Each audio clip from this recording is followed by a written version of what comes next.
Today we are joined by Lori Mangum and Colin Jack. Lori Mangum is the City of St. George Energy Services Director, and Colin Jack is the Chief Operating Officer of Dixie Power. Both utilities serve the City of St. George residents and businesses and recognize the importance of providing reliable power to our customers.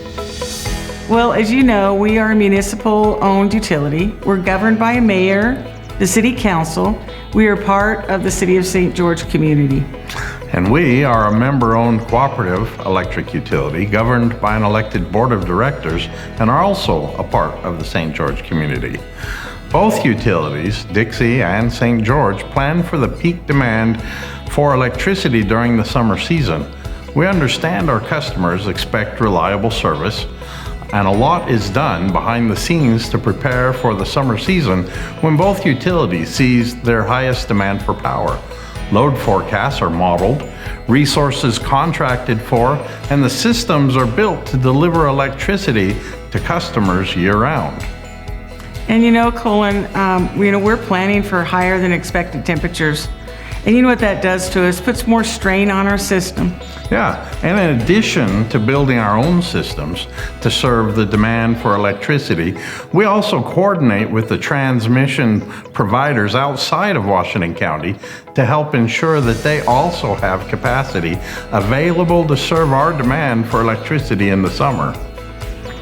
You know, and while there could be extreme weather events, we can't plan for everything. You know, we have to have contingency planning.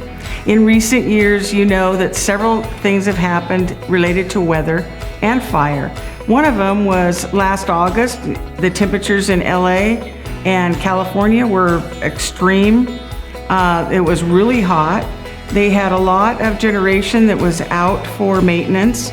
And what happened? The loads came up and they didn't have the supply to fill the customers' needs.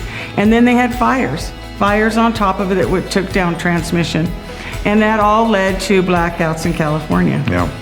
And then another one, well, in February, that cold weather. It was again an extreme condition that Texas wasn't ready for. They didn't have sun when they needed sun for solar. They didn't have the wind when they needed the generators to turn. And the extreme weather caused them to be out of power for their customers. And that led to extreme costs. And those costs filtered over to Utah. And then closer to home, wildfires. As you know, we're at the end of a long corridor for our transmission lines. Every year, well, really, it's become a year-round thing. The threat of a fire taking out the transmission line it's a very serious threat. I think we all have to be aware of that, and we all have to be careful what we're doing out there. Yeah. We saw that last summer. So, this year, to help deal with these potential challenges with the intent to avoid rolling blackouts that we've seen other places, this year we've developed a campaign to bring awareness to the community of the need for energy conservation as we enter the peak summer season. We're calling this program Use Less, Save More. So working together with help from our customers, we hope to manage the summer peak as people have a demand for electricity and hopefully then avoid any interruption in service. So is that for the months of June through August? Right, June through August. Well, during the day, weekdays or weekends? Yeah, just weekdays, right? Typically not weekends. Okay, and like from what, in the afternoon when it gets hot, 3 to 7, would you say? Right, 3 to 7, sometimes as late as 8 or 9, but typically, right, 6 and 7 p.m. are the biggest times. Now I understand it's like a green-red or green-orange-red conservation days. How does that work? Right. Well, wait a second. Now let's think about this. I think I read that green generally was just to do what you do, but keep your thermostat stats at about 78 degrees. Use a fan to move the air around, keep it a little bit cooler. Close your drapes, you know, and especially those drapes that face the south. Right. And let's see, orange. Orange is kind of getting into the time when we have to start being careful, and that really plays into that 3 to 7 p.m. Avoiding, you know, cooking, baking. Don't wash your dishes. Don't wash your clothes during that time, and avoid opening your doors to the outside and letting that heat in. Right, absolutely. And then in case we have to send out a red alert, right? This would indicate that demand for electricity is excessive and resources outside the county coming in could be limited. So there may be situations outside the control of the utilities that are limiting resources. In those cases, again, don't use electric appliances, especially heating elements like stoves and ovens.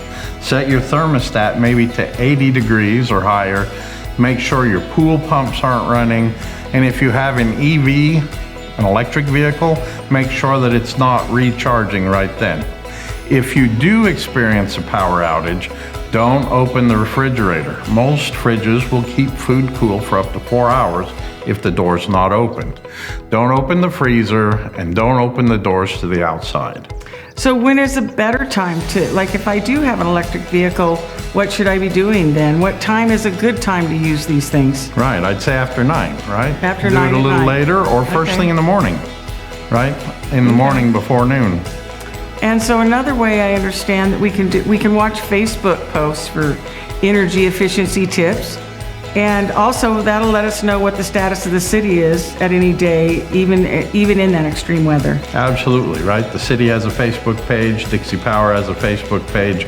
I'm sure we'll both be sharing posts on this subject and others relative to energy efficiency. Looks like we're trying to be prepared for this summer. Absolutely, and hopefully we avoid the rolling blackouts that we saw in California and Texas. Correct.